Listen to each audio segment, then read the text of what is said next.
Le jeudi 5 mars 2020, au congrès de Yamoussoukro, en présence des 352 parlementaires, le président Alassane Ouattara a fait savoir officiellement qu'il ne briguera un troisième mandat. La nouvelle a fait le tour du monde et constitue un tournant décisif dans la marche démocratique en Côte d'Ivoire et dans la sous-région ouest africaine. Je salue la décision historique du président Ouattara, homme de parole et homme d'État, de ne pas se présenter à la prochaine élection présidentielle.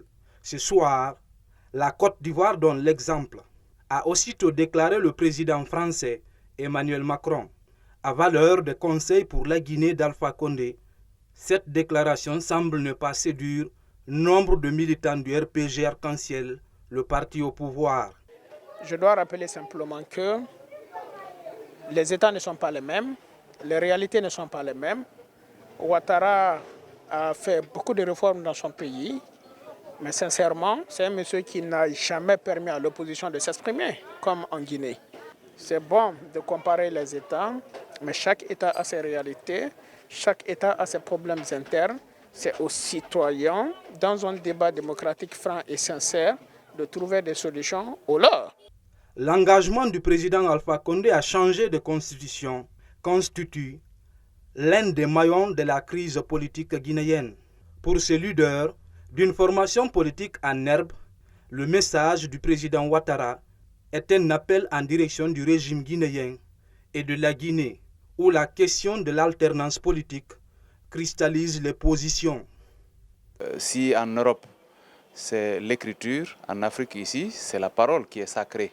Donc cette décision du président Alassane Ouattara, pour nous, c'est un réconfort et une source de motivation pour continuer le combat. Et je pense que ça va inspirer notre président ici pour qu'il aille dans le même sens. Et déjà, comme il a annoncé le report de ces élections législatives couplées au référendum, je pense qu'il a fait un premier pas qui est important. Tandis que Ouattara annonçait son retrait du palais présidentiel en 2020, le FNDC se faisait aussi entendre en Guinée. Le projet de constitution plane sur la Guinée et les violences politiques se succèdent. À Conakry, l'acte 8 de la résistance active et citoyenne a enregistré 2 nouvelles victimes et des blessés.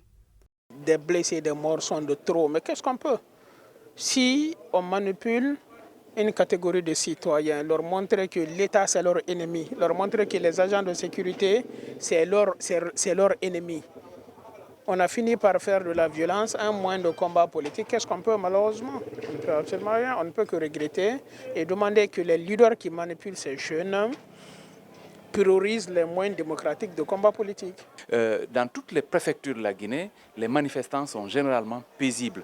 Ce sont les forces de l'ordre, les forces de défense et de sécurité qui sont censées encadrer les manifestations, souvent qui provoquent des incidents et qui dégénèrent. Je lance un appel au peuple de Guinée de s'inspirer de ce qui s'est passé en Côte d'Ivoire, d'exiger de leurs dirigeants le respect des engagements pris, puisque c'est des engagements solennels.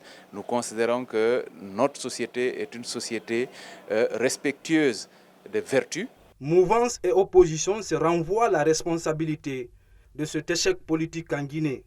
Mais devant l'inconscience quasi collective, les politiciens guinéens passent toujours entre les mailles du filet, en foulant aux pieds le jeu démocratique.